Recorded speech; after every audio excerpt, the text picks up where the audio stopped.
What's up, everybody? On our plate for this week, was Switch 2 actually at Gamescom 2023? Under everyone's nose? Hmm? Sony has increased the prices for all their PS Plus subscription. Is it time to cancel? Oh no. Does Xbox have something big for Tokyo Game Show 2023? DJ, that is me, has burned Rubicon in Armor Core 6 and saved Zelda in Tears of Kingdom. Find out more. All this and more on Season 7, Episode 35 of Press X Star Gamers Digest. I say digest weird. I say digest versus digest. It's how I'm ending that word. I'll work on it. What's up, everyone? I'm your host, DJ, aka Sexy Bad Choices, aka the Fire of Raven, aka the Savior of Hyrule. I am joined by Sean MF Ross. What does the EMF stand for? DJ too much spit in your mouth. Nah, Oh, I don't know. Sorry. I told you that in confidence, Sean. Oh, you know what? I was more thinking disc jockey, not DJ. Not Donald. oh, I see what you did there. Yes, I also knew that. Exactly.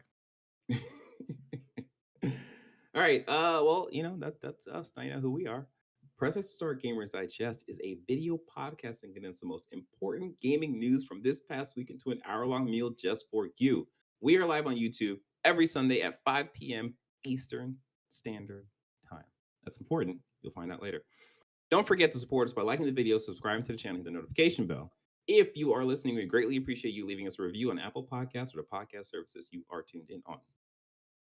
If you'd like to join our conversations, you can by joining our Discord at pressx2start.com/Discord. Thanks in advance. All right, now that that's all out the way and you know who we are and what this is, let us jump into the gaming news, starting with number one. Nintendo demoed Switch 2 to developers at Gamescom. This comes from Eurogamer.net by way of Tom Phillips. So, from the article. In Clone last month, Nintendo's public Gamescom show floor booth let you play Pikmin 4 and Super Mario Kart 8 Deluxe. But behind the scenes, the company had more up their sleeves. Developer presentations for Switch 2 took place behind closed doors, Eurogamer understands, with partners showing tech demos for. I am very poppy. I'm sorry, Marcus. Where was I? With partners showing tech demos for how the system is designed to run. One Switch 2 demo is a souped up version of Switch launch title Zelda Breath of the Wild, designed to hit Switch 2's beefier target specs. To be clear, though, it is just a tech demo. There's no suggestion that the game will be re-released. To go beyond this article, I believe they also showed the Matrix tech demo for Unreal 5, and both looked really, really good. Apparently, this Switch 2 thing has what is it? DS?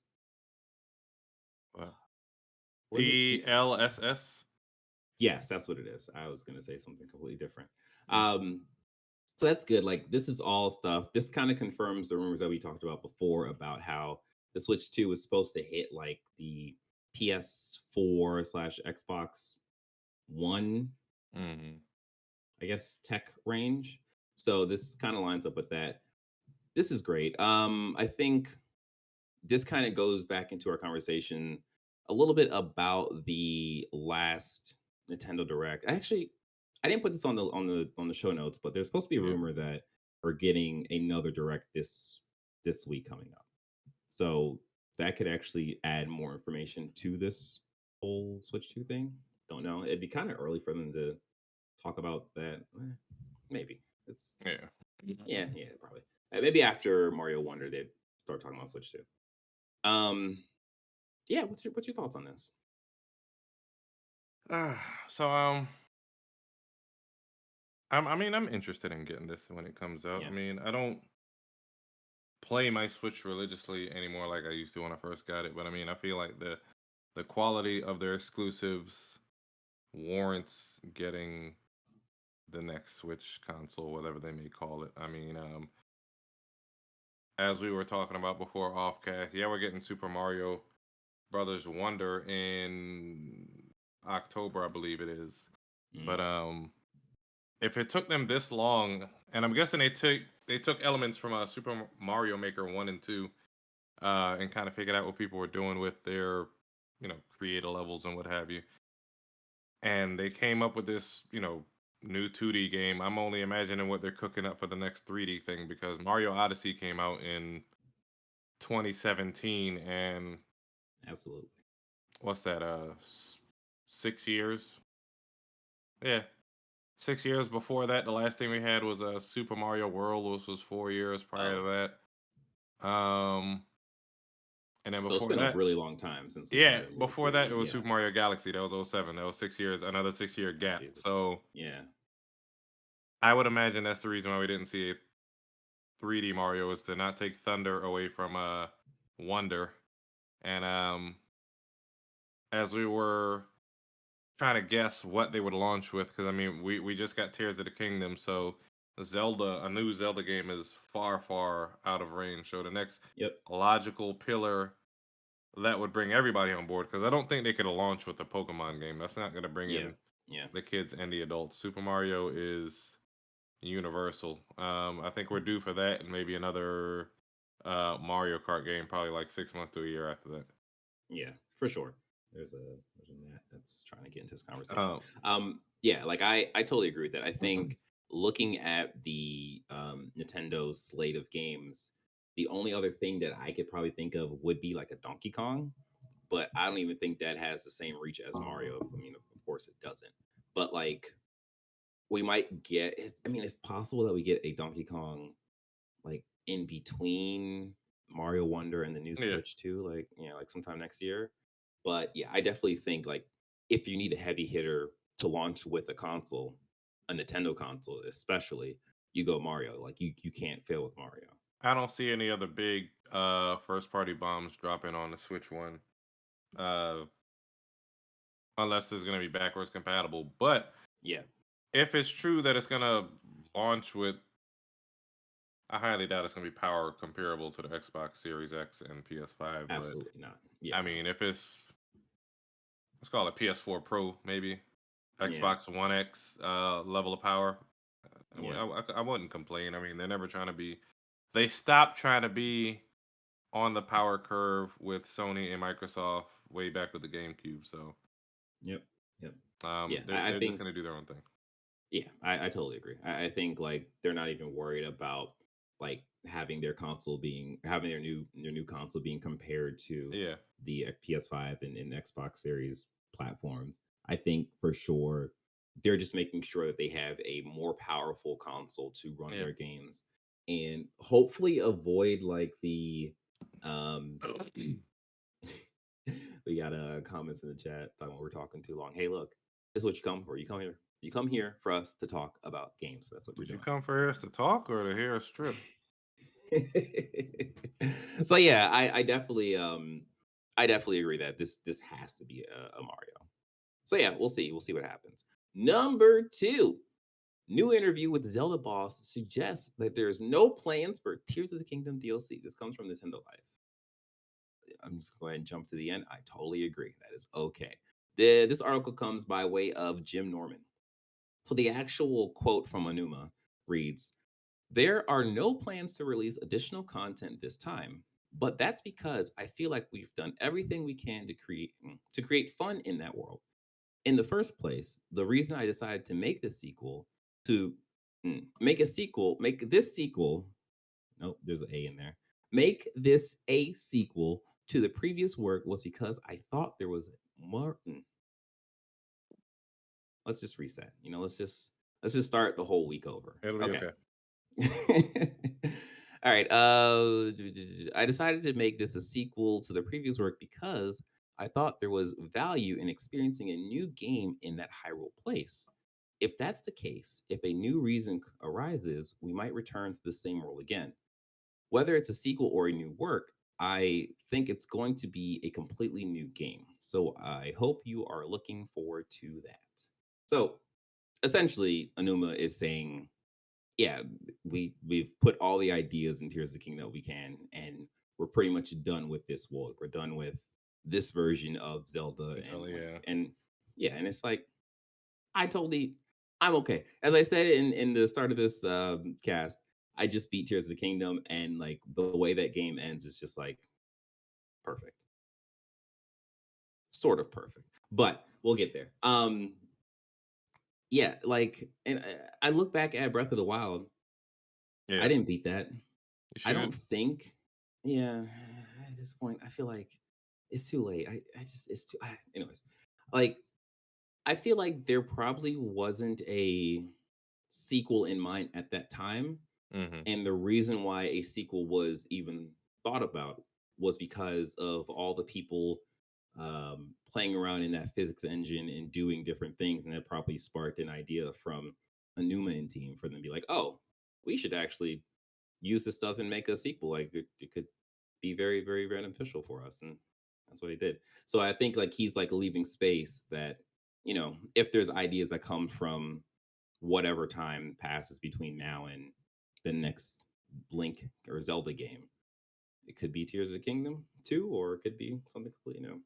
Here's the thing: they have so many things going on in Tears of the Kingdom. What Yes. could you add as DLC at this point?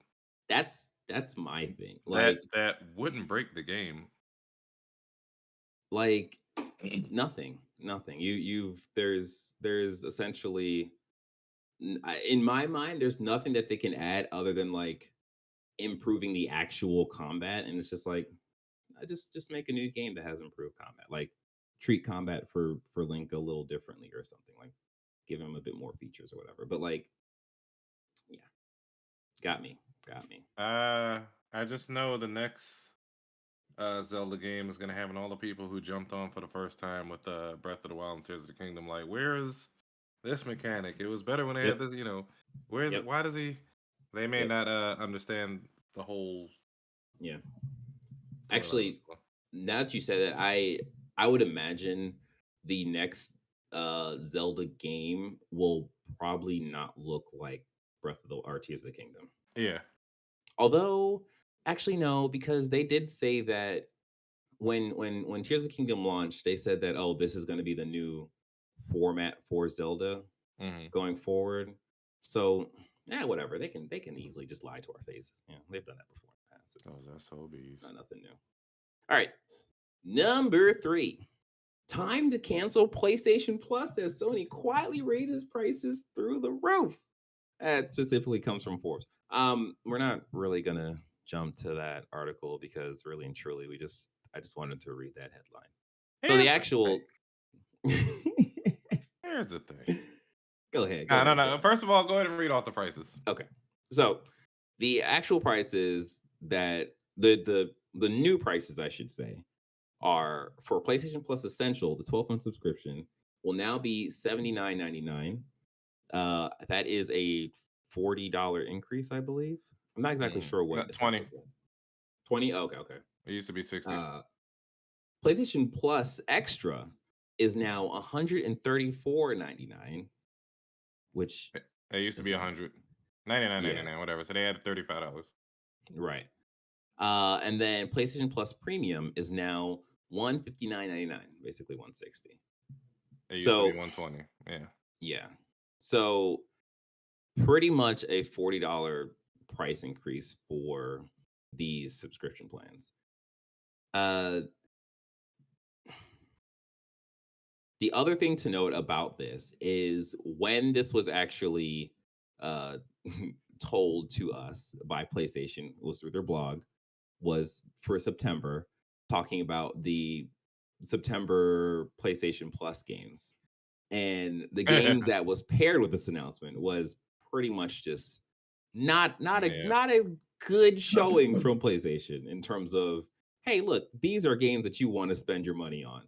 So first up, you have Saints Rose, and if you remember the last Saints Rose game, which is the game that you're getting right now, Mhm. is did not do well at all in any respect.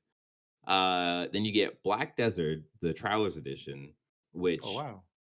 yeah, it's cool, but Black Desert is already a free to play game, so the Travelers Edition is just like the like a little pack that you get, but you're still gonna end up having to pay money eventually. Um, and then Generation Zero, which is a game that we saw some years ago and kind of just dropped off the face of the map. So If you remember that game and you were excited for that game, and if you have PlayStation Plus, it's all you. It's all you, buddy. You might be the only one in that lobby.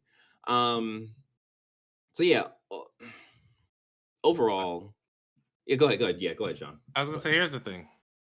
Yes, they raised the prices. Hmm. It is arguable that Game Pass is quote unquote the best deal in gaming. I will give Hmm. that to whoever.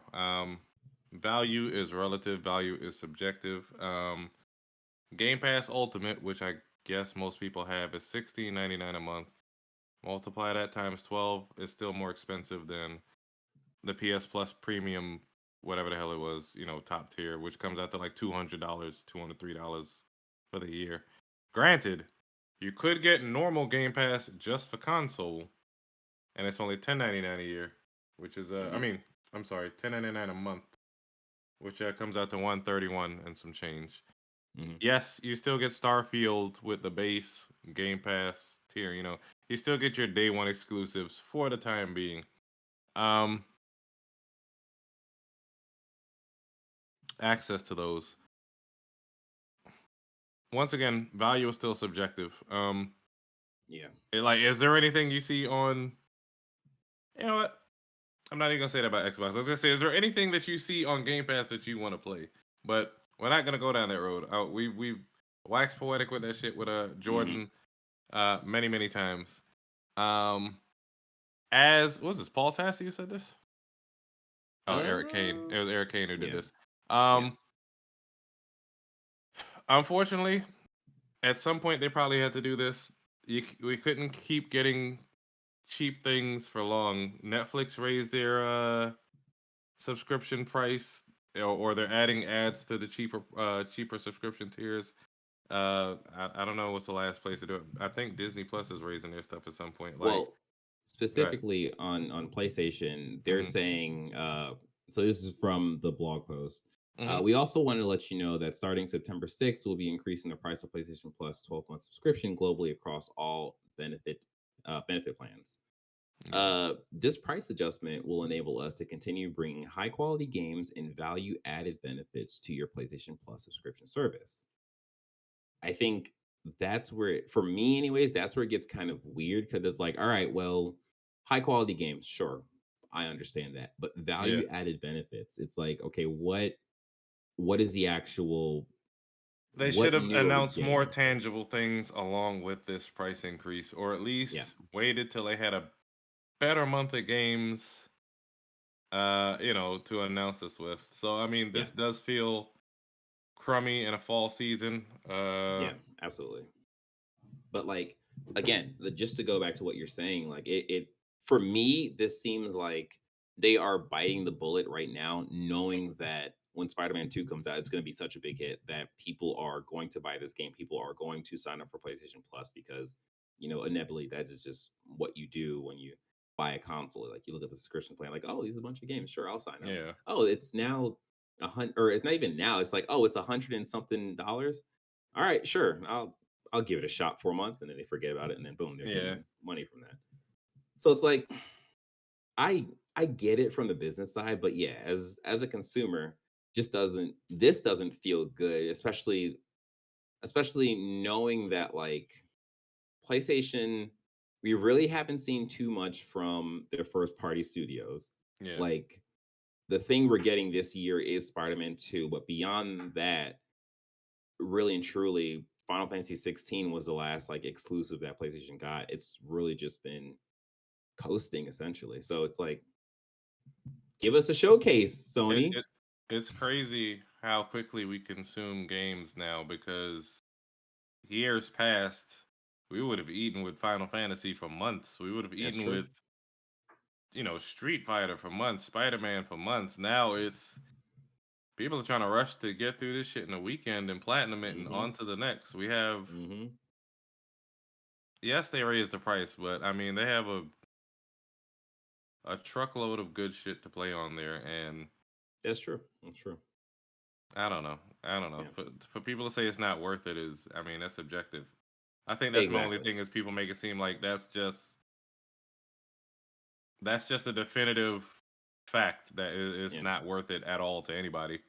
Yeah. And I mean, I will, before we move on, I will say that like I think the conversation about this kind of kind of ekes back to like, oh, they're raising their price. Like it's not worth it, but they kind of say that in the same way as like if Game Pass would release or increase their price and say like it's not yeah, worth it. It's like, all right, guys, like apples to apples. There are better games on PlayStation Plus than there are Game Pass right that now. you have all of their single player exclusives as a backlog that you can go Yeah, to. If you're exactly. only buying Game Pass to play exclusives on day one that come out far and few between, you're really spending more money in the long run versus just purchasing Starfield and I don't even know the last major exclusive they had. Forza, The last major exclusive they had, yes, that was successful was Forza, and because then there Halo was was also free. Redfall.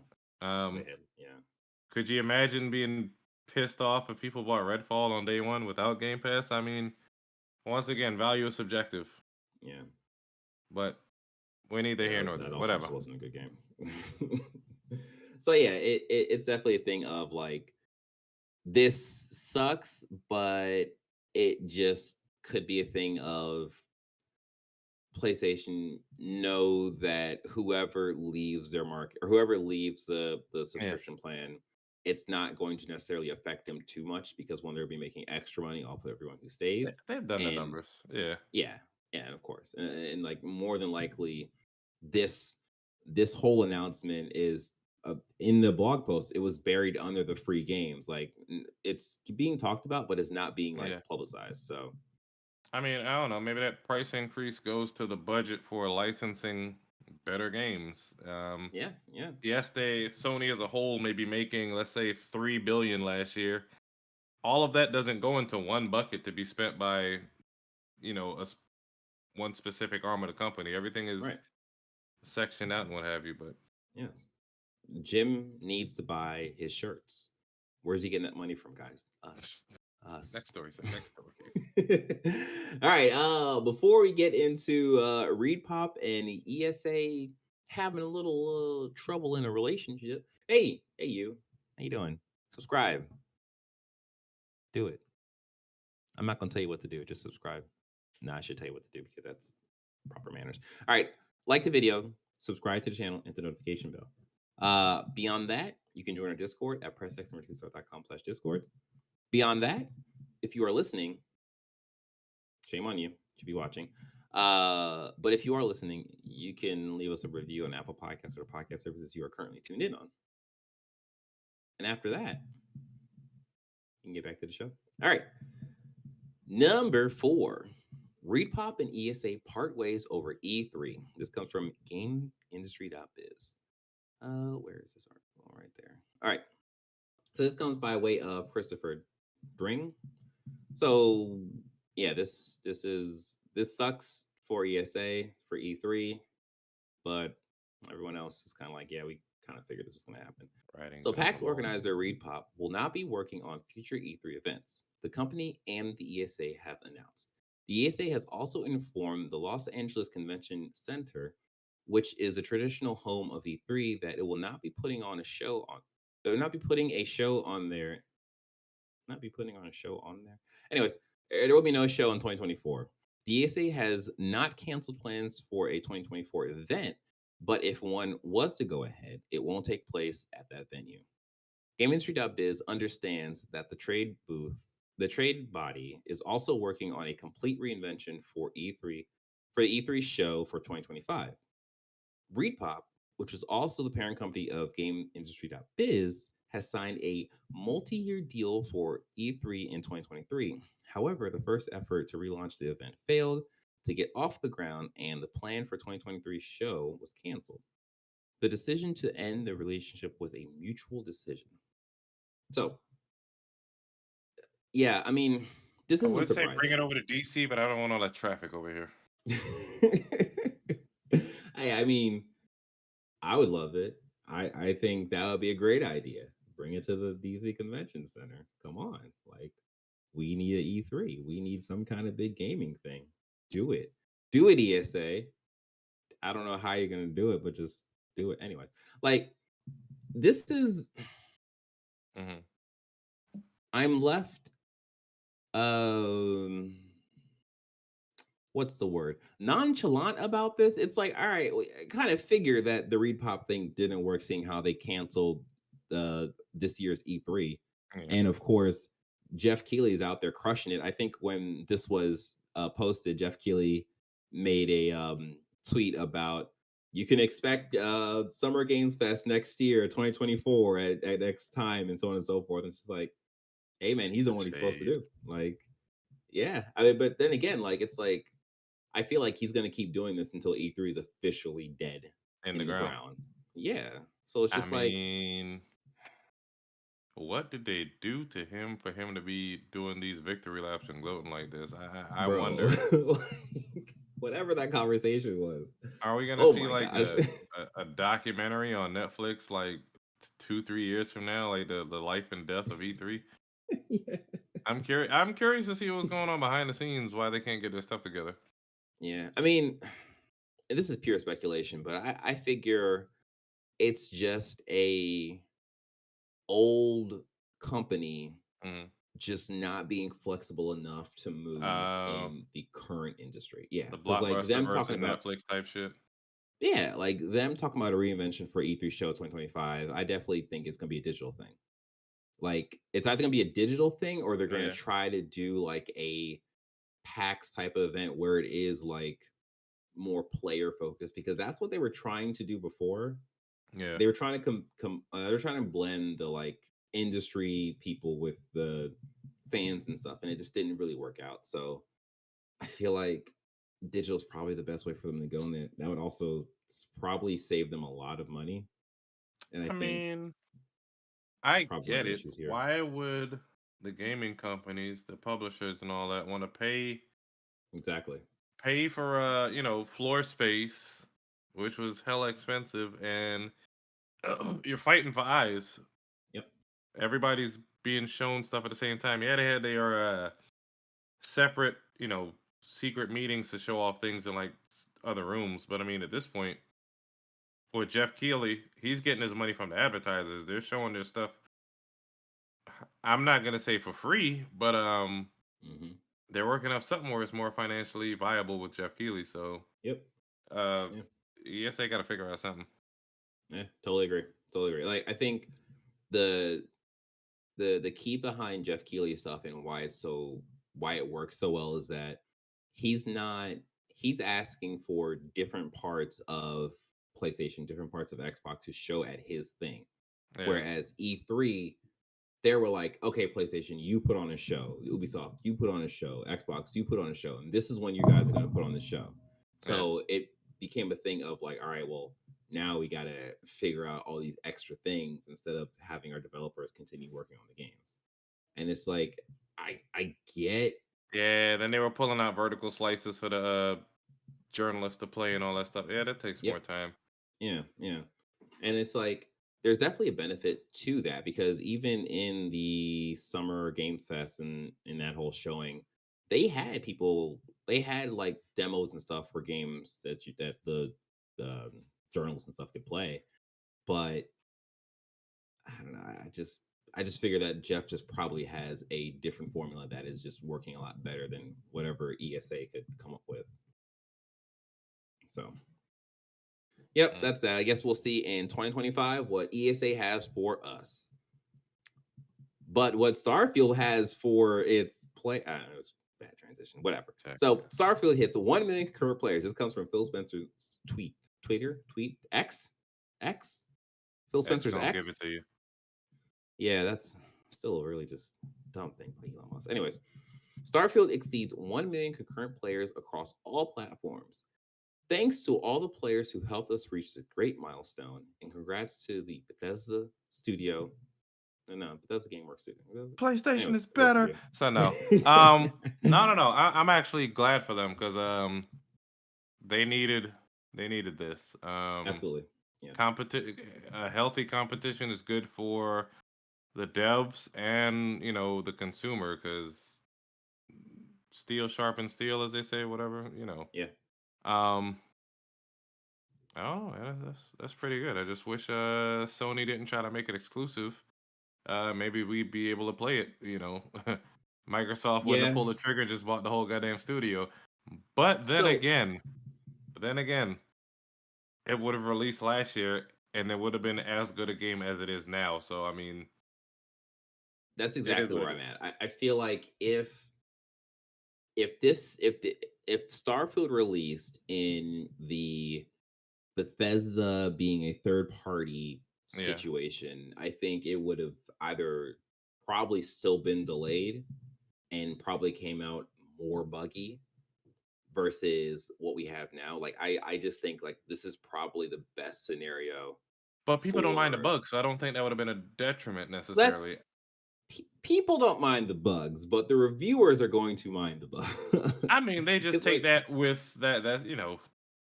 Bethesda That's just a jank thing. Yeah, stuff. that's just a thing you just accept when Yeah, you're playing these type of games.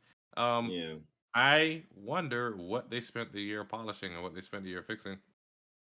Probably bug fixing. Like if I were to guess, it was bug fixing because like the fact that you're dealing with a procedurally generated world, like you're dealing with a lot of variables that you can't necessarily test a lot of Plan. the Yeah. times.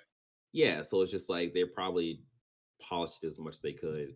But like, man, I wish we had Jordan on now to talk about this. But like, um, We don't have listening an extra to hour, DJ. you're right, you're right.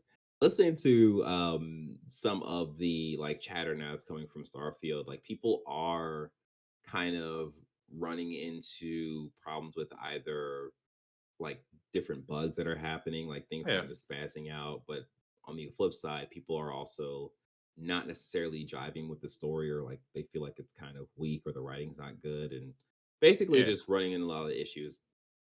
I feel like part of this happens because Boulder Gate hit when it did, and Boulder Gate 3 is just so good in terms of Yeah. its writing and like its character work. So a lot of people are unfortunately comparing Starfield with Boulder Gate. And it's like they're both RPGs, but they're different RPGs. So it's just like I don't I've heard the comparison of although you can choose different things in Starfield, you still know the outcome of what you're choosing, what it's going to yeah, be. With Baldur's Gate, there's a ton of different solutions to things, and you don't know where it's going to end up down the road. yeah, for sure. Like there's yeah, and I think that is ultimately I mean, it's kind I don't want to say it's unfair to Bethesda, but Hmm. it's like they didn't plan for that. Like they I think in their minds when they were making this game or whatever, they didn't imagine that this game would be compared to Baldur's Gate because it's just like, well, it's a different RPG. Like it's we're doing like an action like Western RPG where you're fighting in space, and Baldur's Gate is a like D and High D, fantasy. yeah, high fantasy like CRPG, which is like computer RPG, and it's just like, why is this comparison being made, guys? But yeah, it's Because unfortunate for them. Larian did a bang up job, They unfortunately. did, Well, not they did. unfortunately, but I think they were able to polish more things just because it was in early access. Absolutely, absolutely. Yeah, totally agree. Um, but yeah, like overall, still like great job, Bethesda. Great job for getting the 1 million concurrent players. And this tweet was tweeted September 6th. So today's the 10th, so that was 4 days ago. So hopefully they're still there. Hopefully they're hovering around there at some point or some Yeah, variable. I've Yeah. heard this game will be memeable for the next decade. So, And of uh, course, like because it's being a Bethesda game, they're going to support this for the long haul. So it's only going to get better in the future. you thought Skyrim got re-released a few times. Oh, you wait for the Starfield on your Google Home. All right, number 7. Xbox Digital Broadcast at TGS, that is Tokyo Game Show 2023, is set for September 21. This is from Gematsu by way of what website is loading? Sal Romano. Sal Romano. Yeah, there we go. So, okay. Microsoft will host the Xbox Digital Broadcast at Tokyo Game Show 2023 on September 21 at 2 a.m. Pacific Standard Time, 5 a.m. Eastern Standard Time, which is the Damn. best standard time. 2018. What? Japan Standard GST, Time, you yeah. sucker. That's I 6 know, I o'clock know. Japan Standard Time. There you go. Look at him doing the math that he needs to do because I just couldn't do it in my head while speaking it. All right. The broadcast will share progress updates on games from Xbox Game Studio and Bethesda Softworks, which is very interesting, as well as a creatively diverse collection of games from creators predominantly located in Japan and Asia. The announcements of new games coming to Xbox. Oh, and announcements of new games coming to Xbox Game Pass. So this has the um, potential of yeah. being a really interesting show for Xbox. But I think that might be being a little bit too optimistic of what this actual showing will be. So I'm thinking they're gonna show Avowed, or is Avowed out already? No, it's not out yet. Okay, so I'm thinking they're gonna probably show Avowed. I'm looking at like upcoming games. No. Outer Worlds 2, Gears 5, Senua's Hellblade 2, Senua's Saga. Um, So Hellblade got delayed to next again? year. So yeah, it got delayed to next year because it's Well, not not coming out again. this year. But, Yeah. yeah. Okay. Um. Arc. Oh, they're not going to show art. See, like You don't think this is so? where I get this is where it's interesting because I think Mm-hmm. for sure they probably because like does Starfield really play to that audience? Maybe Why would it need to play to that audience? because like the Japanese gamer is like very different in terms of what appeals to them. Like that audience Oh, is more of a mobile audience. So it's just like Starfield being this vast, like open. Well, I guess if they pair with xCloud, that could be a way of like getting in. while it is the what you call it, Tokyo Game Show. TGS Tokyo Game Show. I could see if this was 92, 93, and we didn't really have the internet, they would be showing Japanese, things that are geared more towards that audience. Mhm. Um, we're in a what's the word I'm looking for? Like globalized world. Yeah, like everybody's gonna be watching this. It's not just people in that region. True. So they may not lead with things like Avowed and Outer Wilds, Worlds 2, things like that. Mhm. We're gonna see everything. They can't afford to be holding back games just because they think this specific region isn't gonna like it. Well, I mean, I don't necessarily think it's gonna be like holding back games. I just feel Yeah. like they might have to edit their lineup to more so appeal to this audience because like if they just show the avowed stuff that we saw before, like a lot of it would just be I can imagine that might be sort of a update conference or update showcase from what we got from game show. No, not game show. Gamescom. Yeah. So in terms of new stuff, I feel like they have the potential of leaning on their Japanese and Asian partners more so to like appeal to the audience. Because like really and truly, if they go with their like standard showcase or whatever, they're probably Hmm. not going to see any additional subscribers because those people, as you said, has already saw the stuff from Gamescom and Yeah. Starfield's out. So like if they wanted to play that game, they'd probably already play that game. Like it's not going to be new to them to be like, oh, that's interesting. Let me try this out. So like that's why I'm kind of Mm. like they would have to show something that'd be like, oh, that's interesting. I didn't know Genshin Impact is on Xbox. Let me get an Xbox now or whatever. Or let me get Game Pass. Like I think like it'd be something like that. But I put in the show notes like it's possible that we could get Final Fantasy VII remake finally on Xbox. Mm. Like because well, Final Fantasy 16 is exclusive for PlayStation, but Yeah. that I think that was a timed exclusive, and it's been a couple months since Final Fantasy 16 was released, so it's possible it was like a couple months exclusive versus the year-long exclusive or years-long exclusive that Sony and PlayStation signed. So I don't know. Yeah. I'm just speculating right now. But yeah, like for them to say that they're going to show a TGS has me thinking like, okay, they must have something to show that's going to be something impressive enough to be like, oh, okay, so they really are trying to appeal to that market. But Mm. yeah, I don't know. All right, number 8. That TMNT movie was so successful, it's getting a video game sequel. This comes from Kotaku by way of thing is loading by way of Isaiah Colbert.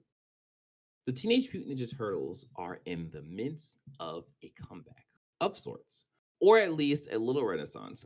Nickelodeon's big summer animated film, TMNT Mutant Mayhem, is getting a video game tie in set in the movie's universe that promises to combine the film's bold, painterly art style with a funny story and energetic, energetic, energetic ninja team. There we go. Thinking the wrong word. All right. Not much has been revealed about the upcoming TMNT game aside from the players taking control of the turtles and interacting with the movie characters like Rocksteady as they take on a new mutant threat in New York after the events of the movie, according to IGN. We don't know the developers behind the game yet. We do know that the game is being published by Outright Games, the same publisher behind licensed games like Peppa Pig, World Adventures, Fire. Transformers Battlegrounds, and Ben 10 Power Trip. No, there's a period there. The TMT game will come out in 2024 on unspecified consoles and PC. Um, So I'm looking at those games that they published before, and I'm thinking this ain't gonna yeah, be yeah, this ain't gonna be for the older crowd, and they're gonna play it and be like, "What is this crap?" I'm curious how quickly they're gonna push this game out to capitalize. Like this they had to be in pre-production already to kind of try to capitalize on the movie, unless I don't know. It's gonna come out. It looks yeah. like they're I working on a series as well for Paramount Plus. Who the hell subscribed to that? I don't know. But they're working on a sequel film as well as the game and a 2-season series. So maybe the game will come out around the time of the next film or the series. yeah. I'm looking at. I'm about to just show this gameplay for Peppa Pig World Adventures because I Hey think man, it is very important that we set our expectations for this game because I think when I first saw this headline, I was like, "Oh snap, it's gonna be great," and then looking at this, I'm like, "Oh snap, it's gonna be moving characters on screen." mm. So okay, let's go ahead and just play this bad boy. So yeah, so this is Peppa Pig World Adventures, guys.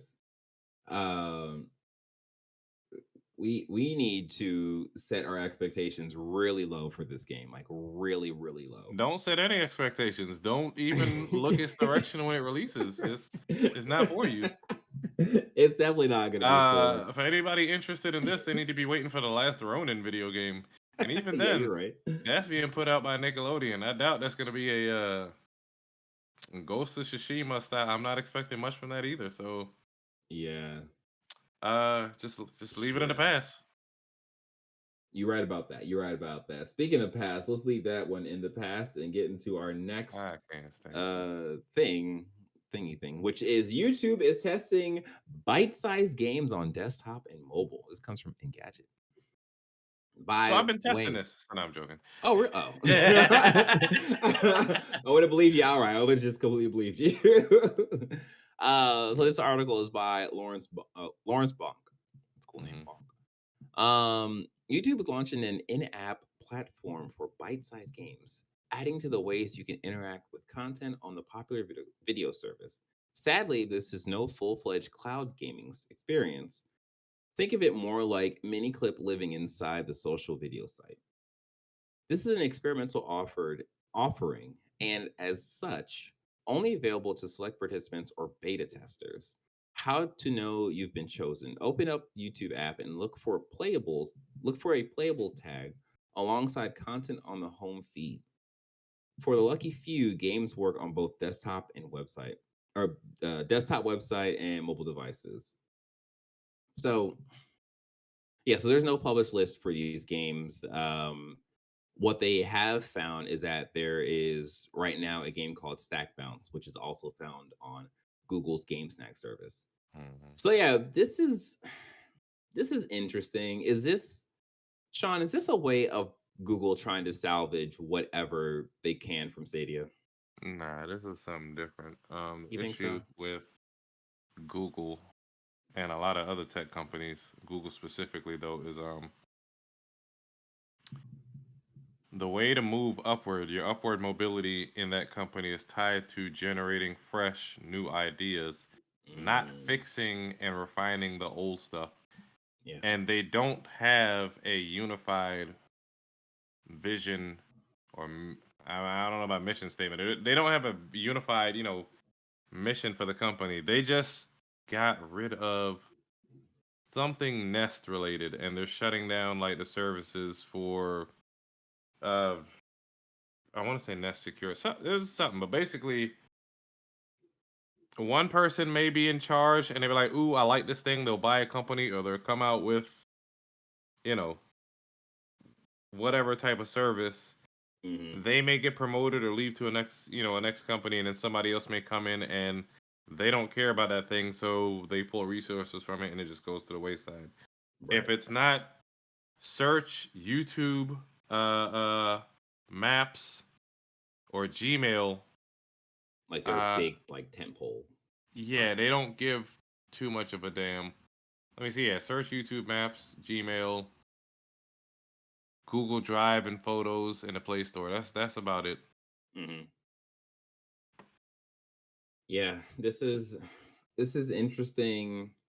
This is interesting in that YouTube is adding another pillar to their giant video platform.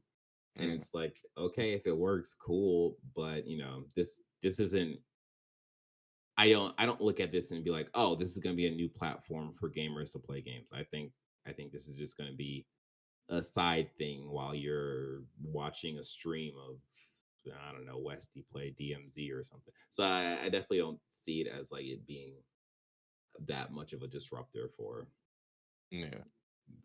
the industry. So yeah, we'll see. We'll see. All right. Um I think I think that's it for the game news. We can now jump into what we have been playing. All right, Sean, what have you been playing? Yeah. Um, I've been dabbling in Apex. Hmm. Nothing really new there. Just I've given DMZ a break because it just ain't fun no more.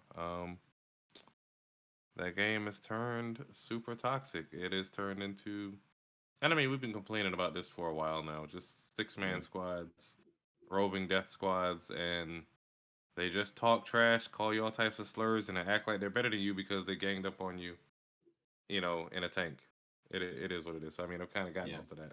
I've jumped back into Final Fantasy 16, and man, the way I almost say the way that they talk to black people in that game, but it's not black people. It's branded, Yeah. aka bearers. They talk to them like Yes. it's 1750 or I don't know. We were here 1776, so let's call it 1850. Like just Oh it man, is disgusting, and I'm surprised Clive hasn't just backhanded a few of the people in there talking to him crazy, treating him like he's a regular slave. Don't they know he's Django? bro, He's it is wild. Like it is, yeah. Like I still remember my time playing that game, and it's very much just like, Jesus, guys, like come on now. this is um. eh, Square said they weren't going to put any black people in the game, but by golly, they really did. They did. They said we're not going to put any black people in the game, guys. But Hold if you want on. oppression and discrimination, we still know how to serve it up fresh. We got you guys.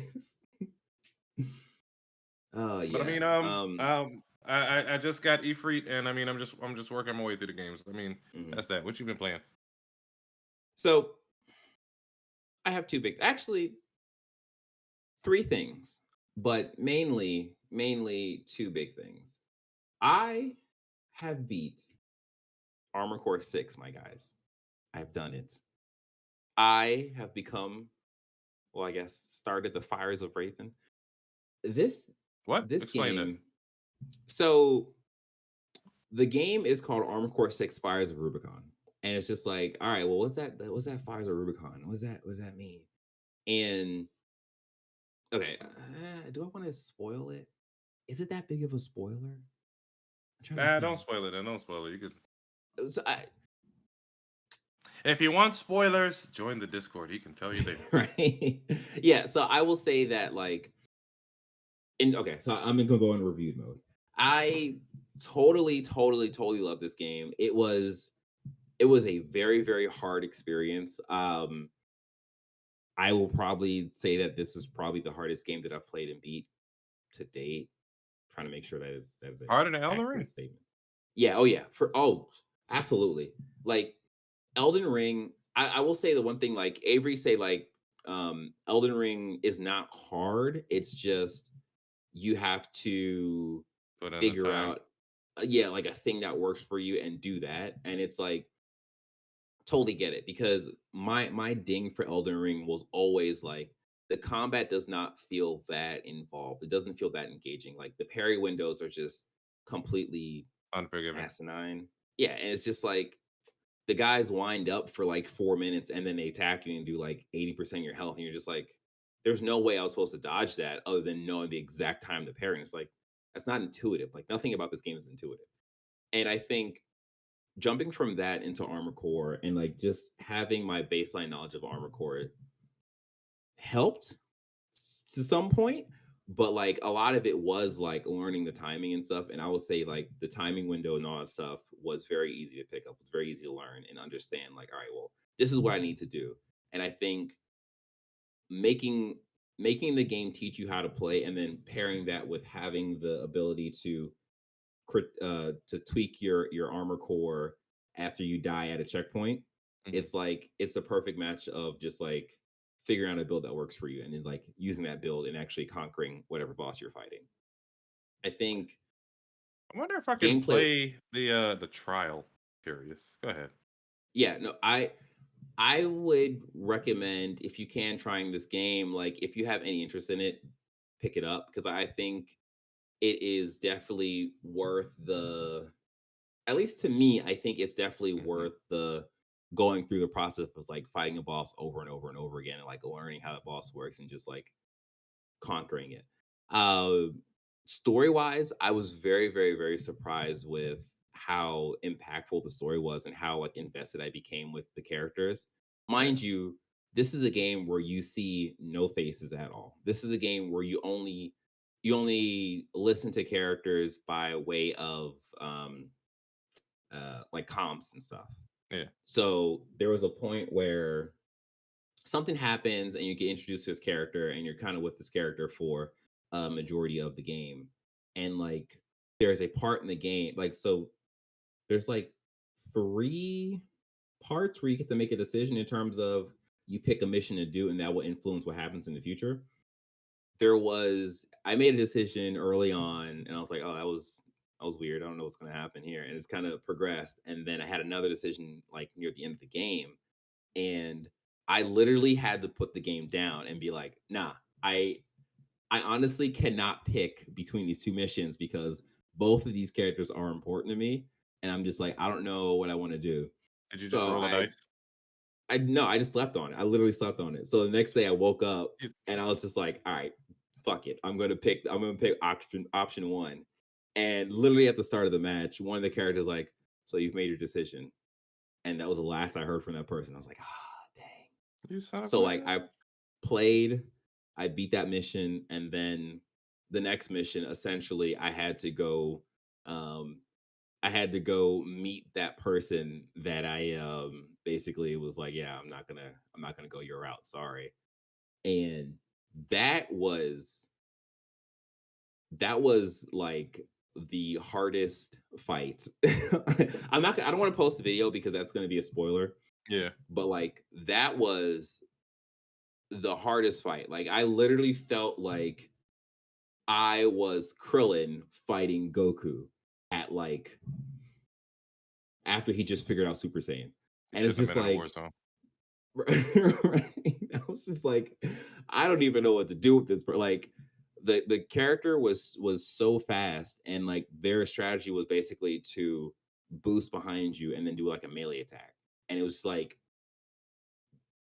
at that point, like you've never run into like an enemy that does that. Like you have to just kind of think on your feet. You have to like sense when the attack's going to become that it's going to happen. You have to dodge and like basically just be as quick as you can and like figure out what's happening and adjust to that. Yeah. So the game is just it's just great in that level. Like if I were to if I were to have any complaints for my time with Armor Core 6, I think I wish that there was more parts Mm. because that was one big thing that Armor Core really like played up on was like there's a number of like different parts you can put on your AC and like you have a bunch of different options you can do. And I feel like it seems like this feels like a reboot of the franchise, but not Hmm. just from a story and game standpoint, but also from a part standpoint. So it there's a lot of parts, but you get them, you get like a good number of parts in your first playthrough, and then you get more parts after you beat New Game Plus, and you get more parts after you beat New Game Plus Plus. So you Here's have the to thing. beat this game 3 times essentially to get out all the parts. You gonna do that? I think so, yeah. I was Because gonna say, even here's the thing with more parts and all that. Um, as games get better as far as graphic wise, graphical fidelity, mhm. they have to simplify things like what you want. Otherwise, we're gonna have games like I'm looking at Starfield. Apparently, it was a 8 year development time. Uh, GTA 6, Yeah. 10 year Yeah. development time. Like Yeah. I don't know how long they took to make this, but I don't. Yeah. I Yeah, totally it agree. would have been. And then the other downside about that is Yeah. because they're because this is a FromSoft uh game and the way they structure their multiplayer is just kind of Mhm. like, hey, look, you can just go online and just jump into a room and fight people. Like there's no real ranking system. There's no real like putting people Mm. in bucket in terms of skill level. So the first time I played, I thought I had like good enough pieces to compete or whatever. But then like I jumped into a multiplayer match and like it was literally watching a Dragon Ball Z fight in front of me. And I'm just like, I guess I gotta Oh, go in there and fight them. And it's just like you were the missiles and main character. lasers. Yeah, exactly. Like I was like, oh shit, I am TN right now. I'm just like, I'm watching Goku Vegeta fight, and I'm just like, there's no way. There's So you absolutely don't no see way. yourself playing this multiplayer long term then compared to Well, Gundam, do you? I don't know. I think for sure I am probably in a better space to jump into multiplayer right now, Mm. especially with the parts I have and the fact that I understand the game a lot more than what I thought I did before. So I haven't jumped into multiplayer, but I think like I'm probably going to start like messing around with that. Like, cause like right now I am, I don't know, what 10% through New Game Plus. Yeah, New Game Plus. Mm. So I I think I'll just probably jump into multiplayer now and just kind of Is test it there out a little more bit more. story with New Game Plus? Yes. Thank you for Oh, asking. okay. So, specifically, one thing is that when you first play the game, you play a mission where you team up with two other ACs and you basically just storm this base and you destroy these like radio reactive or whatever. And at the end, you fight an AC that is just kind of like, I just have to defend this thing, guys. Like, just why are you guys doing this essentially? Mhm.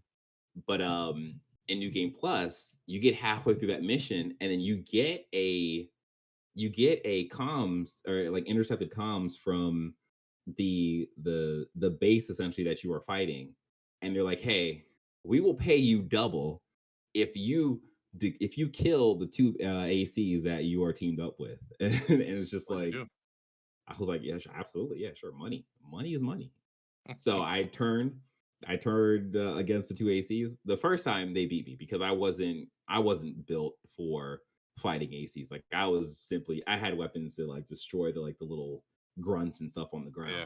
So yeah, I came back and like I fought them and beat them. I was just like, is that gonna change other stuff and like later on? So like that definitely kept me more engaged to play this game again. And like I think New Game Plus Plus, there's even more changes that happen. So there's three endings in total. So I think as you play, you'll get the two other endings. So Oh, okay. it has me invested. Uh, Uh, Unfortunately, but it is not on Game Trials, so I can't oh play it until I come to your house. But you know what they do dang, have? what is that? Lawn mowing simulator. Oh snaps! That's it. It's over. Yeah, I've It's added over. it to my library. Anyway, go ahead. I'm All talking shit. right. The last game I just want to talk about. Well, actually, yeah. So Tears of the Kingdom. I finally beat Tears of the Kingdom. As much as I talk about Armor Core 6 and I love Armor Core 6, Tears of the Kingdom is looking like a solid game of the year choice. Like a game of the year like winner. Mm, It is it's amazing what the team the Nintendo team has done with this game. And that Link is a silent protagonist and he says absolutely nothing. And it's just like having to rely on the other characters. Like they build cool moments of like um I don't is it I don't want to spoil that either. nah, Well, I don't. I'm gonna get it yeah. in like 3 years when the Switch 2 comes out. Well, you'll forget this for sure. But anyways, like the last battle is like one thing that I heard about like people talking about the end of the game is like they didn't necessarily like the fact that you don't really do any like building, like you're not Yeah, using any of the Zonai stuff to like beat the last thing. It's like I get it, but like they you also shouldn't give have a to. reason. Yeah, yeah. They also give a reason why you're not doing that, and it's like okay, that kind of makes sense. But like the last battle is so like it is so Chef's what's the kiss. word? Huh? Chef's kiss. Yes. Like I the last hit, like because like Shreen was watching me play, and the last hit, like you kind of hang there and you have a chance to do kind of whatever you want to do. And I was like, oh, I'm gonna make this special. So I did my little charge attack and I was like, this is for everyone for Hyrule. And I like swung, Mm. but I didn't charge it up enough. So it didn't completely kill Ganondorf. And it was heartbreaking for me. It was heartbreaking for Shireen. It was heartbreaking for Link because we are like, oh, I guess we gotta do this again. So I just hit him again and killed him. It's just like, oh, even You though I should have hit messed him it with the up, thousand it was years of still death. I, I should have. I really should have. But yeah, like yeah, it is such a great experience. Like I think I've put probably probably 250 hours in that game. Wow. Yeah, yeah. I think I need to check my clock, but I wouldn't be surprised if it was around there. And I haven't even done all the side missions, so that game is huge. Again, there's no need for DLC for that game. Like seriously, there's a bunch of hidden stuff in that game. There's a bunch of stuff you can do in that game. You'll be good for a year plus. Yeah, so that's the two games that I beat. The last thing I want to say is I started up Baldur's Gate 3, so I'll be having some stuff to say about that come next week. But yeah, that's it. We did it. Yeah, did it. All right. Oh, I got a little burpee. Oh no, I got a little burpee. Oh no. Oh wait, it's no. Oh. We'll see what happens. This has been an episode of the Press X Star Gamers Digest. We hope you enjoyed this episode as much as you enjoyed making it. Don't forget, you can leave us a review on the podcast services you are currently listening on. Yes. Don't forget, you can like this video, subscribe to the channel, hit the notification bell. We greatly appreciate you doing all three things. Don't forget, you can join our conversations where people are calling us nerds because we like to talk about games in a timely manner. You can join our conversation at pressxm2start.com/discord. So do that. And don't forget to play games because it's always there for you. Either rain, shine, thunderstorm, hurricane, tornado, flooding, games. They're always there. So play them. You can... My wife is fighting in the kitchen upstairs.